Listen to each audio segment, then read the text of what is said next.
Hey, what's going on, guys? Chip here. Welcome back to another Pokemon TCG video where today we are going to be doing something a little different, something I've wanted to do for a while, and that is a top 5 deck breakdown heading into a regional championship weekend. So this is it. We're going to be doing the top 5 decks heading into the Knoxville regional championships, which of course are this weekend. There's also some good information in here for you guys if you are going to be playing in your league cups locally this weekend. So if you're not going to the regionals, there's still definitely something here you can see. And we're going to be looking at 5 different deck lists as well for each of these decks. Lists that I've been playing games with, lists that I like. So yeah, we're going to hop right into things, and guys, definitely leave a like down below if you want to see more of these type of videos. I definitely like doing this type of stuff, and yeah, we're going to hop right into it. And starting off with number 5 is Gardevoir and Sylveon Tag Team GX. I actually think this is the best Greens engine deck right now. For a long time, I think it was Greens Richey, but it feels like that's just honestly kind of been pushed out of the format. I know it did get first place at the Brazilian special event a couple weekends ago, but I've really just been preferring Gardevoir and Sylveon Tag Team at the moment. This is only one card different than the list that Stefan Ivanov used to get top 8 at the Germany Regional Championships a couple weekends ago in Cologne. And I really like this list. The only card difference that I changed is I took out the Fairy Charm Ultra Beast and added in a Fairy Charm Psychic, which I do think is very important headed into this weekend. I think Mewtwo is going to be one of the most popular decks, if not the most popular deck, so you definitely want to be prepared for that matchup. And I do think Gardevoir and Sylveon is really solid against that deck. And that's the thing about Gardevoir Sylveon. It doesn't feel like it has very many 50-50 matchups. Its matchups are very polarized, it feels like. It's either very, very good against something, or it's very, very bad against something. So if you feel like you're going to roll the dice, you want to do well with the deck, you want to avoid those bad matchups. I think this deck does have a lot going for it this weekend. Fire decks have been on the decline. There's been less and less abilities art, it seems, which seems like a really, really tough matchup for Gardevoir and Sylveon. Of course, Mewtwo did just win 2 regional championships, which is a pretty good matchup for Gardevoir and Sylveon. But I do think that Mewtwo decks will be playing answers to the Gardevoir decks, so that's definitely something you want to consider. But the 4 Power Plant plus the Wondrous Labyrinth Prism Star are just very, very good against a lot of the meta right now, honestly. And then the 4 Greens Exploration, the 4 Coach Trainer engine is very solid. Of course, the Xerneas GX with that Sanctuary GX attack is very powerful, letting you fully heal 2 Gardevoir and Sylveon GXs while taking a knockout at the same time. And it also puts your opponent on back on odd prizes, I believe. So like if they knock out a Gardevoir Sylveon, then they knock out a Xerneas, that will allow you to reset stamp them to 1 card and power plant them in the same turn. So some possible techs that I've put up on the board are Super Scoop Up. Just that extra healing option I think is pretty solid. I believe the list that got top 4 in Germany did play a couple copies of Super Scoop Up, and I do like that extra healing option for sure. And then also Fairy Charm Ultra Beast. I decided to cut that totally from this list. Blacephalon has not seen too much success, but I'm going to be honest, I would not be surprised to see Blacephalon see a bit more play this weekend. So I feel like if I was going to play Gardevoir and Sylveon Tag Team heading into the weekend, I would definitely try to find a spot for Fairy Charm UB. But yeah, other than that, I think this 60-card list is definitely very solid. Stefan obviously spent a lot of time with the list, and I've played some games with it this week, and it feels really, really solid, so he knows what he's doing, and that's why Gardevoir and Sylveon Tag Team GX is number 5 on my list heading into the weekend. Number 4 on my list is going to be Pikachu and Zekrom Tag Team GX. Now, I do expect this to be either the most played deck or the second most played deck in the room, but it's number 4 on the list for me just because I personally have not liked Pikachu and Zekrom too terribly much in this format. It feels a little clunky to me, and sometimes it feels like even when you set up, you're not able to close out games, which kind of deters me away from Pikachu and Zekrom, but its results can't be argued. It was 8 of the top 16 spots in Atlantic City, so I definitely think Pikachu Zekrom is going to be either the first or second most popular deck in the room, and I do expect it to still have some solid finishes just because it is going to be so widely played. So this list that I've been playing around with this week is kind of a blend of a lot of the top finishing lists that we saw in Atlantic City. I kind of took the supporter engine from Ryan Antonucci's top 8 list, the 3 Cynthia, 4 Volkner. I definitely really like that. I took the Absol from Danny Altavia's top 8 list. I really like the Absol as well. There's a lot of decks using Jirachi right now, both Pidgeotto and Malamar decks, and then of course Pikachu and Zekrom decks, and some of the Mewtwo decks are also using Jirachi, so I think Absol is a really, really good card heading into the weekend. I'm also only playing 2 copies of Jirachi in this list with the 4 copies of Switch. I don't think that having a heavy Jirachi count is as necessary in a version of the deck like this as it is in Judge Pikarom, because you really want to start Jirachi and be able to judge your opponent on turn 1. Obviously, we're not playing Judge in this version, so I've felt it to be less necessary, and I do really like the mobility from the 4 Switch, especially with the 2 copies of Power Plant in the list, since, we're going to be putting Power Plant in play, which would shut off Zeraora GX's Thunderclap Zone. So we still have the mobility from Switch, and then the 1 escape board that we can throw down on Jirachi, potentially at some point. I've also got the 1 of Hoopa and the 1 of Zapdos in the deck. I think these are just 2 really solid 1-prizers. I do like the Hoopa plus the 1 Lysander Labs. Against things like Malamar, it's definitely still really, really solid. And possible techs that I've put on the board for this deck are Mew. I'm choosing not to include Mew. I believe almost all of the top 8 and top 16 lists actually did play Mew in Atlantic City. And I do think it is good. It's definitely good in the mirror. It's good against Malamar so that they can't use Esper to knock out something on the bench. So Mew is not a terrible option, honestly, but I haven't really super wanted it when I've been playing games this week, so I could definitely see trying to include it, but the bench space definitely does get tighter with playing Absol, since that's something that's always going to be sitting on the bench. So I think it might be tough to play both Mew and Absol, so maybe that would be the cut if you wanted to swap between the 2. But I definitely like Pikarom still, just because it is inherently powerful and very consistent, but like I said, I just really feel like it cannot close out games. So if I was playing this weekend, I don't think I would be playing Pikarom, but if I did have to play Pikarom, I probably would play this list. So moving on to number 3 is going to be Pidgeotto Control. I don't think this deck is going to be very popular in the room, but I do think it is going to do fairly well at the tournament. This is the list that Grant Manley used to get second place at the Atlantic City Regional Championship, with the 4 Jirachi kind of the new engine of the deck, just really consistent as far as setting up goes. And yeah, I definitely really like this version. I think this would probably be my first or second choice heading into the weekend if I was playing in Knoxville. For anyone who actually doesn't know, I'm actually going to be in Knoxville, but I'm not going to be playing. I'm actually going to be commentating, so I'm definitely looking forward to getting to do that. So if you tune into the regional stream, Top Cut Network, I believe it is, over on Twitch, you'll be able to hear my voice over some of the rounds, hopefully. But yeah, I definitely like Pidgeotto Control. You have just pretty solid matchups across the board. You can beat just about anything, and there's really no great counters to the deck for people who, even if they wanted to respect the deck more heading into the weekend and tech for it, it's really tough to fit Zebstrika in decks that don't already play Ditto Prism Star.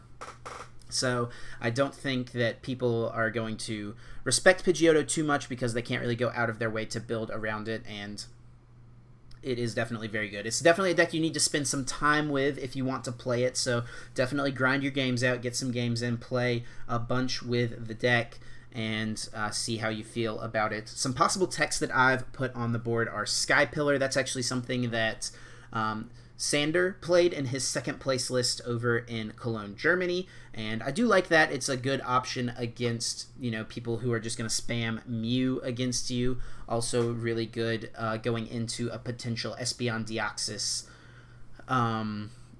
Cross Division GX turn, because it could turn that off if your opponent is out of stadiums.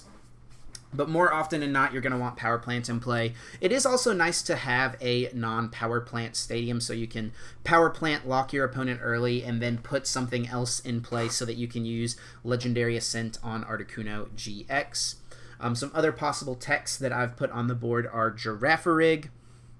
Using Get Lost can just be pretty good against a decent amount of stuff, and then also Faba, getting rid of tools, special energies, or stadiums, sending them to the Lost Zone from our opponent's side of the field. Faba is really mostly going to be a mirror tech, so if you do expect to hit the mirror, I think you should play Faba, but I really don't think that Pidgeotto is going to be popular enough to warrant teching for the mirror, but I will say, if your opponent plays Girafarig and Faba and you don't, you're definitely going to lose. If neither player plays Girafarig or Faba, the game ultimately just ends in a tie, and there's really nothing you can do to get around that.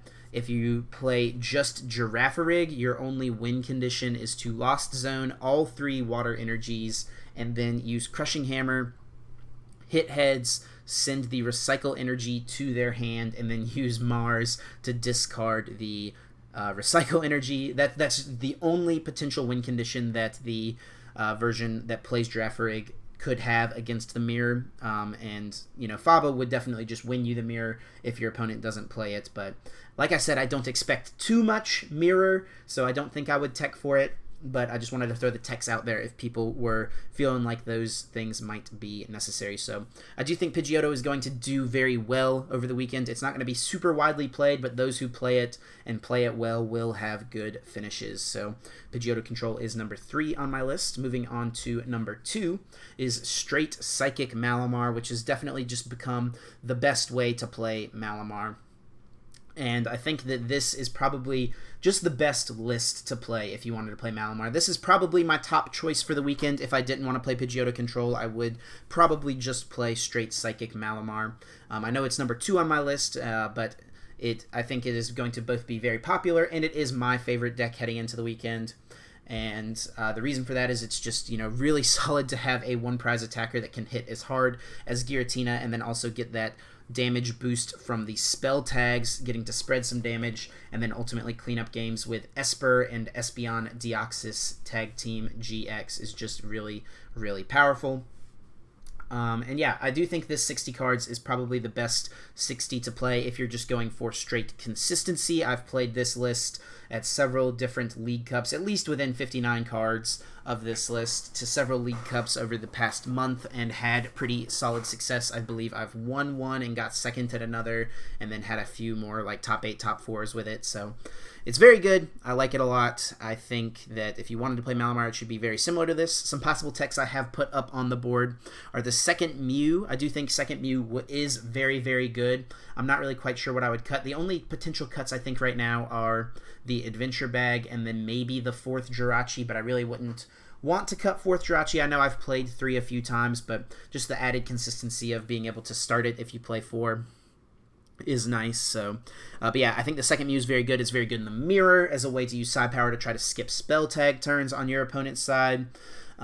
It's really good against Pikarom, of course, because if they ever just gust up your Mew, knock it out, and then you just bench another one, it's like, oh, I just wasted 2 custom catchers for no reason.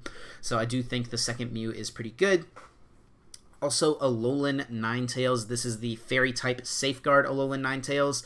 The only reason I would play this card would be as a counter to Gardevoir and Sylveon tag team decks, which obviously don't have an answer to it. I do think that Gardevoir Sylveon isn't a great matchup for Straight Psychic Malamar if they do play a good amount of healing cards. Just between the Xerneas GX using Sanctuary GX to heal them, potential super scoop ups out there, potential, heavy Great Potion lists.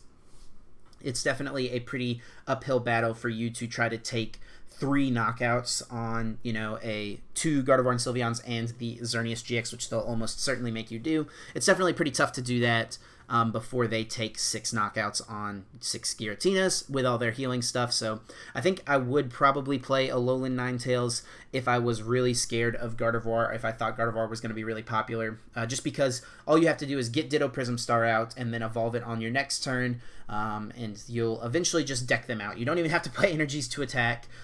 They Gardevoir and Sylveon decks sometimes don't even play Cynthia. If they do play it, they play just the one copy, like the list I showed in this video where Stefan Ivanov played one copy of Cynthia.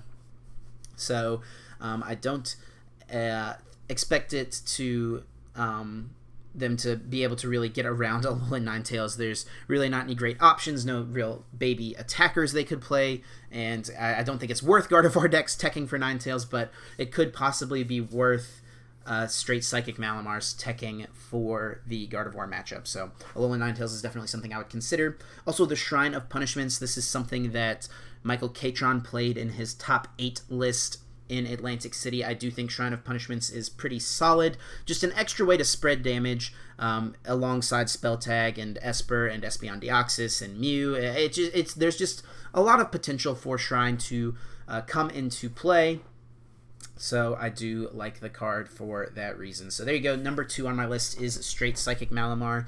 And that leaves one more deck, and I believe most people could guess what that is, and that is Mewtwo and Mew Tag Team GX Welder Box, Mewtwo Box, whatever you want to call it. This will definitely be the most popular deck in the room between the 3 different versions of the deck that are out there. The straight version, kind of what we have here on the screen. The Jirachi version, I think, will also be pretty popular. And then also Shedinja, which is the version that Tord Reklev played in Cologne, Germany a couple weekends ago, which I do think Shedinja is really solid. We'll talk about that in just a minute.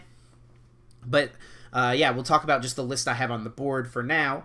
And that is really similar to Azul's list. I think there's only a couple of changes in here. I added in the Reshiram and Charizard GX as well as the Giratina. I think having answers to things like Keldeo and Psychic Charm on Gardevoir and Sylveon is going to be pretty good heading into this weekend. I think I would definitely want to play both of these cards. Also, Giratina just has that added benefit of being able to let you skip B-Strings against Blacephalon, letting you spread damage faster against Malamar with Espeon and Deoxys Tag Team.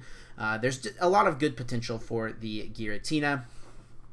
But I do think that I would really consider playing the Shedinja version of the deck that Tord Reklev played, which you would have to change this list up a good amount. You probably have to cut the custom catchers in order to fit Shedinja, which is what Tord did in his winning list. And then also, of course, cutting the treasures for Pokemon Communications to have ways to find the Shedinja pieces. And I do think Shedinja is really, really solid in Mewtwo. It lets you use 3 Mewtwo's in a game, which is actually kind of insane that you are able to say that you can, you know, put a Shedinja on just one of them. Your opponent only gets 2 prizes. You then, in turn, use your next Mewtwo without a Shedinja on it. They take 5 total prizes, and then that lets you reset stamp them to 1 and put up a clean Mewtwo and start swinging with that. So I do like the Shedinja version. I think it will see success, but overall I think the straight version of the deck, like what we have here on the screen, will be more popular, and this is probably really close to what I would play. Like I said, I would give a lot of thought to the Shedinja, but I think that this list is pretty solid and pretty consistent as it is. Also, Greninja GX, a possible tech option I think people should consider, since Mist Slash, I believe the attack is called, allows you to hit through all effects on your opponent's active Pokemon, so it can be good against Gardevoir Sylveon with a Psychic Charm on it, and then of course also against Keldeo from those Nag Quag decks. So that's the top 5 decks heading into Atlantic City, at least in my opinion. I think I judged this based off of, you know, personal preference as well as popularity in the room, how I feel about all of these different decks and where they kind of rank for me. I do think Mewtwo and Mew variants will be the most popular decks by far on the weekend, and like I said, there are the 3 different versions of the deck, but let me know what you guys think. Are there any decks that you think deserve to be in the top 5 that were not in here? Some honorable mentions, I guess, would be things like Blacephalon and Nagquag and Ability Zard. I think those are all decks that could see success this weekend, but ultimately fell out of my top 5 heading in. So let me know what you guys think down below in that comment section. I always love reading your comments and hearing what you think. Give some of these lists a try, and I hope everyone who is attending Knoxville does find success this weekend. Best of luck to everyone. Like I said, I will be commentating the tournament, so I'll be around. Please come up and find me, say hello. We take a picture, whatever. I would love to get to meet anyone who watches my videos and supports me. Your support does mean the world to me, guys. Thanks for everything. And that's going to do it for me today. Thank you guys so much for watching. And I'm going to get out of here. Until next time, guys, take care.